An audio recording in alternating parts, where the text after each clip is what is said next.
ప్రభునందు నాకు అత్యంత ప్రియమైనటువంటి వారులారా, మన ప్రభువును రక్షకుడైనటువంటి యేసుక్రీస్తు వారి యొక్క శుభనామములు మీ అందరికీ నా హృదయపూర్వకమైన శుభములు వందనములు తెలియజేస్తున్నాను. ఉదయకాల సమయంలో దేవుని వాక్యాన్ని ధ్యానం చేసుకుందాము. ఈరోజు వాక్య ధ్యానము కొరకు మనం తీసుకున్నటువంటి లేఖన భాగము యాకోబు రాసిన పత్రిక 5వ అధ్యాయము 8వ వచనం చదువుకుందాం.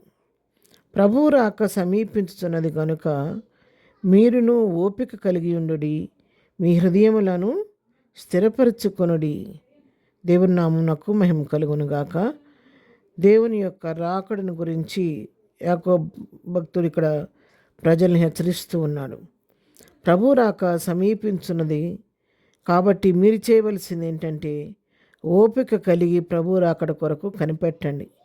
అంతేకాదు ప్రభు రాకడ వచ్చే లోపల అపవాదు ఒకవేళ మీ హృదయంలోని గలిబిలి చేసేస్తాడేమో, విశ్వాసంలో సన్నగిలిపోతారేమో, అలాంటి పరిస్థితి రానివ్వకుండా మీ హృదయములను ప్రభువులో స్థిరపరచుకోనండి. ఆయన యందు విశ్వాసం అందు వేరుపారిన వారి వలె ప్రభువులందు మీ హృదయములను స్థిరపరచుకొని మరి స్త్రీలను కదలని వారి వలె ప్రభువులు నిలిచి ఉండండి అని యాకోబు భక్తుడు ఇక్కడ ప్రజలను హెచ్చరిస్తూ మాట్లాడుతున్నాడు. పై వచనం మనం గమనించినట్లయితే 7వ వచనం, ప్రభు రాకడ వరకు ఓపిక కలిగి ఉండుడి. చూడుడి, వ్యవసాయకుడు తొలకరి వర్షమును కడవరి వర్షమును సమకూడు వరకు విలువైన భూఫలము నిమిత్తము ఓపికతో కాచుకొనుచు దాని కొరకు కనిపెట్టును కదా. ప్రభు రాక సమీపించినది కనుక మీరును ఓపిక కలిగి ఉండుడి. ఇక్కడ ఒక ఉదాహరణ చెప్తున్నాడు యాకోబు భక్తుడు. వ్యవసాయకుడు మరి తన ఒక పంట వేసినప్పుడు ఏం చేస్తాడంటే, మరి ఆ వ్యవసాయం చేసినప్పుడు తన పంట వేసినప్పుడు ఆ పంట బాగా పండాలంటే, తను ఆశించిన ఫలం ఆశించాలంటే ఆ పంటకు నీరు అవసరం.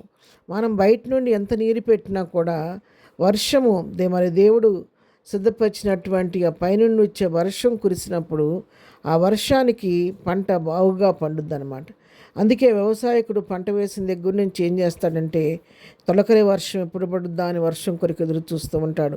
కడవరి వర్షం ఎప్పుడు పడుద్దా అని చెప్పి దాని కొరకు ఆశిస్తాడు. ఎందుకంటే ఆ వర్షం పడినప్పుడు విలువైనటువంటి భూఫలం తనకు దొరుకుద్ది కాబట్టి ఓపికతో ఆ వర్షం కొరకు దాని కొరకు కనిపెట్టుకుంటూ ఉంటాడు కదా.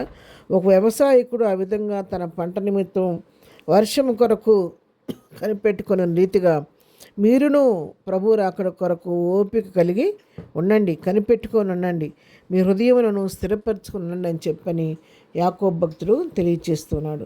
అవును పిల్లారా, మనం ప్రభు యొక్క రాకడ సమీపంగా ఉన్న దినాల్లో మనం జీవిస్తున్నాము.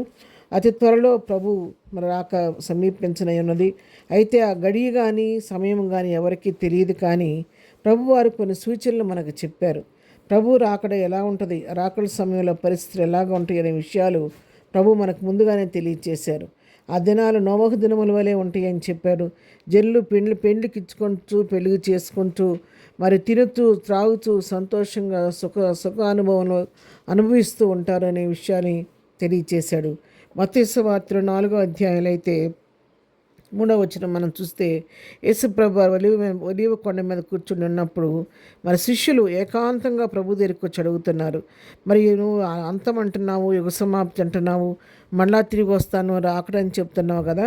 నీ రాకడకును ఈ యుగ సమాప్తికి సూచనలు ఏంటో మాతో చెప్పమని అడిగితే అప్పుడు ప్రభు వారికి కొన్ని విషయాలు చెప్పాడు. యేసు వారితో చెప్పాడు, ఎవరినో మిమ్మల్ని మోసపరచకుండా చూచుకొనండి. అనేకులు నా పేరట వచ్చి నేనే క్రీస్తుని మిమ్మల్ని మోసం చేస్తాను, మీరు యుద్ధములను గురించి యుద్ధ సమాచారాన్ని గురించి వినబోదురు అని చెప్పి కలవరపడకుండా చూసుకోమని చెప్తున్నాడు. అంతేకాదు జనం మీదకి జనము, రాజ్యం మీదకి రాజ్యం లేస్తారు, అక్కడక్కడ కరువులు భూకంపాలు కలుగుతాయి అని చెప్పి మరి కొన్ని సూచనలు ఇక్కడ ప్రభువారు తెలియచేస్తున్నట్టుగా మనం చూస్తున్నాం. ఇవన్నీ కూడా నెరవేరుతున్న దినాల్లో మనం జీవిస్తున్నాం. కాబట్టి దీన్ని బట్టి మనం తెలుసుకోవాల్సింది ఏంటంటే, దేవుని రాకడ అతి సమీపంగా ఉందని మనం గుర్తిరుగుతున్నాం. కాబట్టి యాకోబు భక్తులు హెచ్చరించిన రీతిగా ఓపికతో ప్రభు రాకడ కొరకు సిద్ధపడదాము, మనం సిద్ధపరచుకుందాము, అనేకులు సిద్ధపరచడానికి ప్రయత్నిద్దాము. మరి ఓపిక కలిగి ప్రభు రాకడ కొరకు ఎదురు చూద్దాము. మరి స్త్రీలను కదలని వారి వలె ప్రభువులు నిలిచి ఉండి ఆయన రాకడ కొరకు ఆయత్తపడదాం. అటు కృపాధన్యత ప్రభు మనకందరికీ దయచేయను గాక. ఆమెన్. ప్రార్థన. ప్రేమగన్న తండ్రి, పరిశుద్ధులని మా ప్రియ ప్రభా, నీ పరిశుద్ధ పాదముల కొందనాలు. ఉదయకాలం మాకు ఇచ్చిన ఈ శ్రేష్టమైన వాక్య భాగాన్ని బట్టి నీ కొందనాలు తండ్రి. మేమందరం కూడా ప్రభా రక్షణ వారు రక్షణ పొందడానికి సహాయం చేయండి. రక్షణ పొందిన మేము ఎట్టి పరిస్థితుల్లో కూడా మళ్ళీ వెనుకంజ వేయకుండా మాకు కలిగిన విశ్వాసాన్ని గట్టిగా పట్టుకొని ఓపికతో నీ రాకడ కొరకు కనిపెట్టే కృప మాకు అందరికీ దయచేయండి. ఈ దిన దీవులతో నింపి నడిపించండి. ఈ దినం బర్త్డే మ్యారేజ్ జరుపుకుని బిడ్డలను దీవించి ఆశీర్దించమని, ప్రతి వారి అవసరం అక్కరి మీ నామలో తీర్చమని యేసు నామములో ప్రార్థించడిగి పొందుకొని ఉన్నాము తండ్రి. ఆమెన్. ప్రభు కృప సదాకాలము మనందరికీ తోడయుండి నడిపించను గాక. ఆమెన్.